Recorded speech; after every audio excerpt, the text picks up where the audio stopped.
Unacademy. Let's crack it.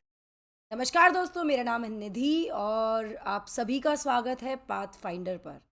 बहुत समय के बाद आज सेशन ले रही हूँ और आपके लिए लेकर आई हूँ एक बहुत ही लैंडमार्क जजमेंट, जहाँ पर मद्रास हाई कोर्ट ने रमी और पोकर जैसे जो ऑनलाइन गेम्स हैं उनका बैन हटा दिया है और साथ में ये भी कहा गया है कि इन पर बैन नहीं लगाया जा सकता। जिसके बाद जो गेमिंग इंडस्ट्री है उसने इस लैंडमार्क विन को काफ़ी इसको इसको वेलकम किया है, इसको सेलिब्रेट किया है। यहाँ पर मद्रास हाई कोर्ट ने कहा है कि can't ban games of skills like rummy and poker.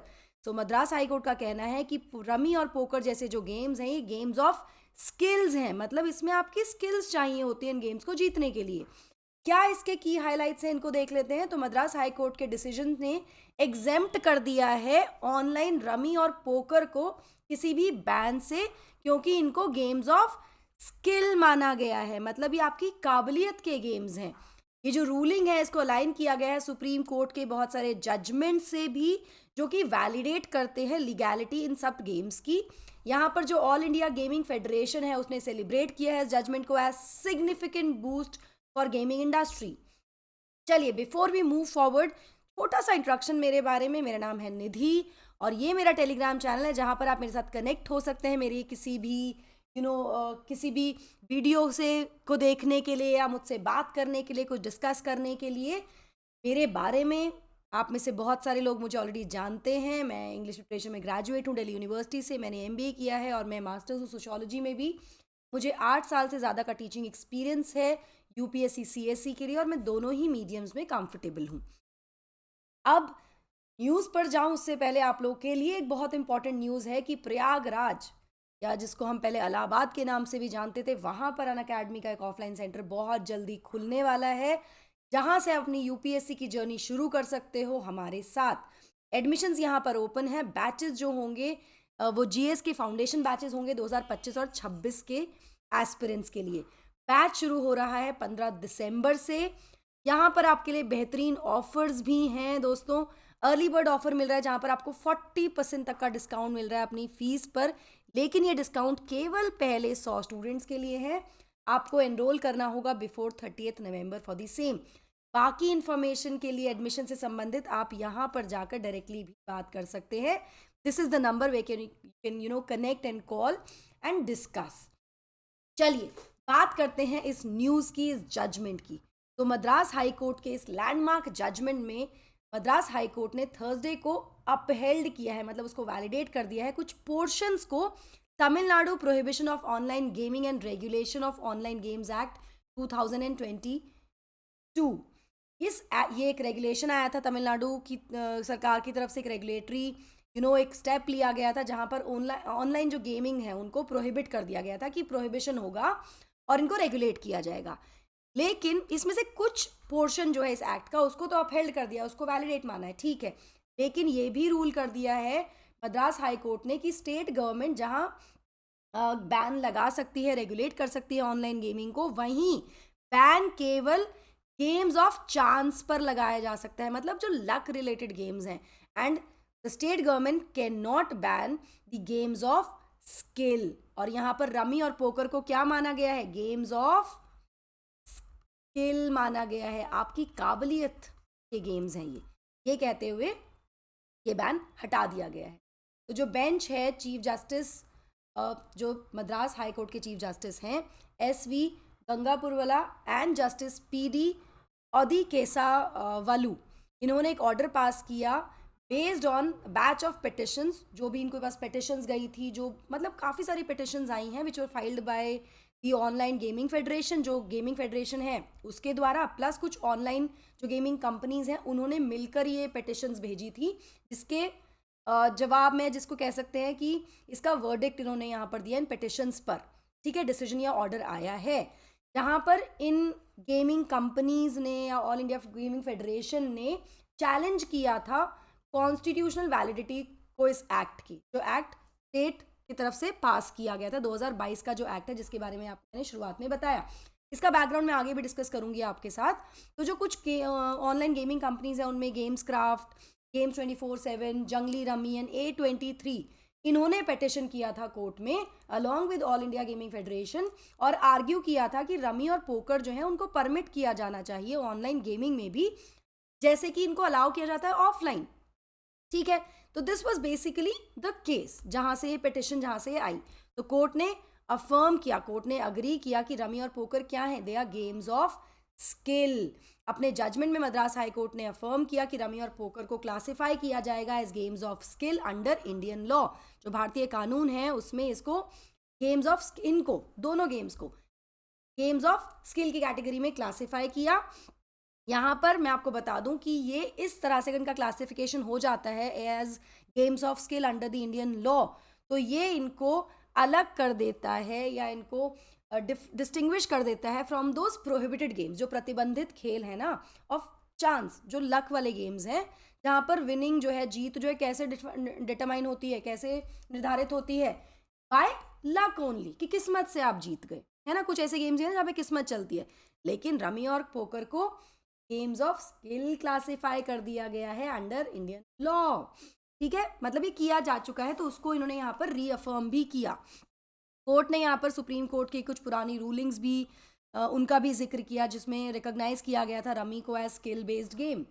यहाँ पर ऑनरेबल कोर्ट ने तमिलनाडु का जो ब्लैंकेट बैन था, मतलब तमिलनाडु गवर्नमेंट ने जो इस एक्ट के द्वारा एक ब्लैंकेट बैन लगाया था ऑनलाइन गेम्स पर, उसको एक तरह से ओवरटर्न कर दिया, क्योंकि इस ब्लैंकेट बैन में डिस्टिंक्शन नहीं किया गया था between the games of chance and skill. किस्मत वाले जो गेम्स होते हैं और बाय स्किल वाले जो गेम्स हैं उसको डिस्टिंग्विश ही नहीं किया गया, एक ब्लैंकेट बैन लगा दिया गया था, तो इसको यहाँ पर ओवरटर्न कर दिया गया है। यहाँ पर ऑनरेबल कोर्ट ने कहा कि भाई स्टेट कॉम्पिटेंट है, भाई देखिए जो स्टेट होता है, जो राज्य होता है, उसको लेजिस्लेट करने का अधिकार है, वो लेजिस्लेट कर सकता है, वो कानून बना सकता है, वो कानून बनाने की अथॉरिटी है, कॉम्पिटेंट अथॉरिटी है। तो यहाँ पर जो लेजिस्लेशन होगा, जो कानून बनाया जाएगा राज्य के द्वारा, वो होगा to the extent of prohibiting online gaming, जहाँ पर गेम्स जो हैं वो गेम्स ऑफ चांस हैं। मतलब अगर आप कानून बनाओगे तो आपकी जो लिमिटेशन है या आप जो आपकी अथॉरिटी है वो लिमिटेड है टू गेम्स ऑफ चांस, और यहाँ पर स्टेट के पास कोई भी अथॉरिटी नहीं है to regulate online games of skill. ये यहाँ पर कोर्ट के द्वारा बहुत क्लियरली कहा गया कि ठीक है, आप कानून बनाइए, आपको कानून बनाने का अधिकार है। कानून कौन बनाता है? राज्य सरकार बनाती है, केंद्र सरकार बनाती है, लेजिस्लेचर की जिम्मेदारी होती है लॉज बनानी, लेकिन उसकी उसकी वैलिडिटी कौन चेक करता है? जुडिशरी चेक करती है। तो उसको चेक करते हुए ऑनरेबल कोर्ट ने कहा कि ठीक है, आप कानून बना रहे हैं, लेकिन आप ऑनलाइन गेम्स ऑफ स्किल को रेगुलेट करने की अथॉरिटी नहीं रखते हैं। चलिए बैकग्राउंड में आपको इसके बारे में बता देती हूँ, जैसा कि हम डिस्कस भी कर रहे थे, मैंने आपको बताया था बैकग्राउंड में आगे डिस्कस करूंगी। जो राज्य की, तमिलनाडु राज्य की जो स्टेट लेजिस्लेटिव असेंबली है ना, जो विधानसभा है, उसने यूनानिमसली, मतलब सर्वसहमति से पास किया था Tamil Nadu prohibition of online games bill on October 19, 2022। और ये बिल जो है, इसको पास कर दिया किसने? असेंबली ने पास किया है अभी, ठीक है। इसको असेंबली ने पास कर दिया 2022 में। और ये कब आया था? ये आया था जब स्टेट के जो पुलिस ऑफिशियल्स हैं उन्होंने क्लेम किया था कि 44 लोगों की मृत्यु हो गई है सुसाइड के द्वारा, क्योंकि वो ऑनलाइन गैम्बलिंग में इन्वॉल्व थे पास्ट 2 ईयर्स में, जिसके बाद ये लेजिस्लेशन पास किया गया। लेकिन यहाँ पर जो गवर्नर थे उस समय, RN रवि, उन्होंने इस बिल को रिटर्न किया आफ्टर 131 डेज। लेकिन अब यहाँ पर गवर्नर के पास क्या अथॉरिटी है कि क्या वो रिटर्न कर सकते हैं? बिल्कुल कर सकते हैं। इसके बाद तमिलनाडु असेंबली ने फिर से इस बिल को पास किया मार्च 2023 में, और उसके बाद से ये इफेक्ट में आ गया। अब यहाँ पर आपको कुछ चीज़ें समझनी ज़रूरी हैं, अगर मैं इसको कनेक्ट करूँ पॉलिटी से फिलहाल यहाँ पर, तो देखिए कोई भी बिल जो है उसके पैसेज में, जब हम स्टेट की बात कर रहे हैं, स्टेट लेजिस्लेटिव असेंबली की बात कर रहे हैं, तो जब असेंबली एक बिल आता है वो असेंबली से पास होगा या रिजेक्ट होगा। अगर वो पास होता है तो वो जाता है गवर्नर के पास, और गवर्नर अंडर आर्टिकल 200, गवर्नर के पास ये अधिकार है कि वो उस बिल पर अपनी असेंट दे, या अपनी असेंट को वीटो भी कर सकते हैं, वो यहाँ पर उसको रोक भी कर सकते हैं, विदहेल्ड भी कर सकते हैं अपनी असेंट, ठीक है। लेकिन ये कब हो सकता है? ये हो सकता है केवल एक बार, यानी गवर्नर एक बिल को अपने पास रखें और उसको रिकंसिडरेशन के लिए एक बार भेज सकते हैं असेंबली के पास वापस। भाई असेंबली के पास जाए और उसको बिल को रिकंसिडर करे, लेकिन अगर असेंबली उस बिल को दोबारा से पारित कर देती है तब वो बिल एक्ट बन जाएगा, मतलब गवर्नर को उसमें अपनी सहमति देनी ही पड़ेगी। यहाँ पर आर्टिकल 200 इंपॉर्टेंट हो जाता है, तो प्रोसीजर बिकम्स इंपॉर्टेंट, ठीक है, जिसको हम डेफिनेटली जब हम स्टैटिक पोर्शन करेंगे तो वहाँ पर डिस्कस करेंगे दोस्तों। नाउ इसका इम्पैक्ट क्या हुआ? इसका इम्पैक्ट ये हुआ है कि जो इंडस्ट्री है, जो गेमिंग इंडस्ट्री है, ऑनलाइन गेमिंग इंडस्ट्री है, उसने इसको एक प्रोग्रेसिव रूलिंग की तरह वेलकम किया है। यहाँ पर जो एसोसिएशन है उसने इसको एक फॉरवर्ड लुकिंग जजमेंट माना है और रूलिंग ने कंफर्म कर दिया है जो कंसिस्टेंट पोजीशन है स्किल गेम्स की under the constitution of India. भारतीय संविधान में इनकी जो पोजीशन रही है, जो कंसिस्टेंट पोजीशन रही है हमेशा से, उसको भी कंफर्म कर दिया है। यहाँ पर यह भी ऐड किया गया है कि इस तरह के जो वर्डिक्ट्स हैं अलग अलग हाई कोर्ट से, कुछ और हाई कोर्ट्स में इस तरह के वर्डिक्ट्स आए हैं इंडिया में, उन्होंने इन गेम्स की लीगैलिटी को अपहोल्ड किया है। किन गेम्स की? रमी और पोकर की। ना ये जो जजमेंट है इससे क्या होगा? इस जजमेंट से इस तरह की जो इंडस्ट्री है, जो इंडिया की ऑनलाइन गेमिंग इंडस्ट्री है, उसमें कहीं ना कहीं एक स्पर ऑफ इन्वेस्टमेंट दिखेगा, मतलब लोग उसमें इन्वेस्ट करना शुरू कर देंगे और ग्रोथ देखने को मिलेगी। और कहीं ना कहीं एक यू नो ऐसा लगेगा कि गेमिंग स्टार्टअप्स एकदम बढ़ेंगे देश में, ऐसा भी देखने को यहाँ से मिलेगा। तो ऑल इंडिया जो गेमिंग फेडरेशन है उसकी अगर मैं बात करूँ तो वो रिप्रेजेंट करता है 100 से ज़्यादा गेमिंग कंपनीज को with 400 million combined users. 400 million combined users हैं इन 100 गेमिंग कंपनीज के, जिसको ये रिप्रेजेंट करता है AIGF। ये छोटी सी पॉइंट्स है जो हमें पता होना चाहिए ना। थोड़ा सा जो गेमिंग इंडस्ट्री इंडिया की, जो ऑनलाइन गेमिंग इंडस्ट्री है, उसके बारे में हमें जानकारी होनी चाहिए, जिसके लिए एक बहुत इंपॉर्टेंट ये जजमेंट है। तो जो इंडिया की ऑनलाइन गेमिंग मार्केट है ना, उसकी एस्टिमेटेड वर्थ जो है वो $2.6 बिलियन एस्टिमेट की गई थी इन 2022, और ऐसा प्रोजेक्ट किया जा रहा है कि ये ग्रो कर रही है बहुत तेजी से at a compound annual growth rate of 29%। 29% के कंपाउंड एनुअल ग्रोथ रेट से ग्रो कर रही है और ये $8 बिलियन पहुंच जाएगी 2025 में। तो काफ़ी बड़ी और काफ़ी बूमिंग इंडस्ट्री हम कह सकते हैं ऑनलाइन गेमिंग इंडस्ट्री को। यहाँ पर कुछ एग्जांपल्स के तौर पे हम देखें तो फैंटेसी स्पोर्ट्स एप्स जो हैं जैसे Dream11 है, ये मार्केट को डोमिनेट करती है विद 90 मिलियन यूजर्स। इसके अलावा ऑनलाइन पोकर जो है वो भी बहुत तेज़ी से बढ़ रहा है और उसकी जो पॉपुलैरिटी है यंगस्टर्स में, यूथ में, वो भी बहुत तेज़ी से बढ़ती दिख रही है। जो कैजुअल गेमिंग ऐप्स हैं उन्होंने ग्रोथ देखी थी ड्यूरिंग द पेंडेमिक, जब हमने कोविड पेंडेमिक देखा उस समय ये बहुत तेज़ी से ग्रो हुई और आज की स्थिति में इसके 350+ मिलियन डाउनलोड्स हैं इन ऐप्स के। तो ये एक बहुत ही बड़ी इंडस्ट्री है, बहुत ही बूमिंग इंडस्ट्री है ना। जो राइजिंग अडॉप्शन है जो डिजिटल पेमेंट का, जिस तरह का ये काम करते हैं, है ना, डिजिटल पेमेंट पे हम देख रहे हैं कि लोग बहुत ज़्यादा डिपेंडेंट हैं, बहुत ज़्यादा डिपेंडेंसी हो गई है। We rarely use cash these days, we prefer using the digital payment mode. उसकी वजह से, और जो चीप डेटा प्लान्स है, मतलब इंटरनेट इतना सस्ता है अब, आपको जो ऑडियो कॉल्स हैं उसके साथ साथ इंटरनेट भी मिल जाता है, डेटा प्लान्स इतने सस्ते हैं, इन सब की वजह से, मतलब अगर हम कहें ना कि ग्रोथ क्यों हुई, तो ग्रोथ के रीज़न ये है कि एक तो डिजिटल पेमेंट्स बहुत कन्वीनियंट हो गया, सब अपने फ़ोन से पेमेंट करते हैं, प्लस डेटा प्लान्स इतने सेफ हैं, तो आप इंटरनेट पर ही होते हो हमेशा, यू ऑलवेज यूजिंग इंटरनेट। इसकी वजह से कहीं ना कहीं ऑनलाइन जो गेमिंग ग्रोथ है उसको एक कहते हैं ना आग में घी का काम करना, जिस तेज़ी से बढ़ी है वो कहीं ना कहीं इन कारणों से भी बढ़ी है। अब जो रेगुलेटरी क्लैरिटी है, इस तरह से रेगुलेशंस आएंगे और जो क्लैरिटी आ गई कि रमी और पोकर को नहीं बैन किया जा सकता फॉर द सिंपल रीज़न कि वो स्किल बेस्ड गेम है, इससे कहीं ना कहीं हम कह सकते हैं कि एक बड़ा एक्सपेंशन मिलेगा इस बढ़ती हुई, ग्रो करती हुई इंडस्ट्री को ना। ये जो गेमिंग इंडस्ट्री है ये बहुत बड़ा एक इकोनॉमिक अपॉर्चुनिटी प्रेजेंट कर रही है, इंडिया के लिए भी रिप्रेजेंट करती है।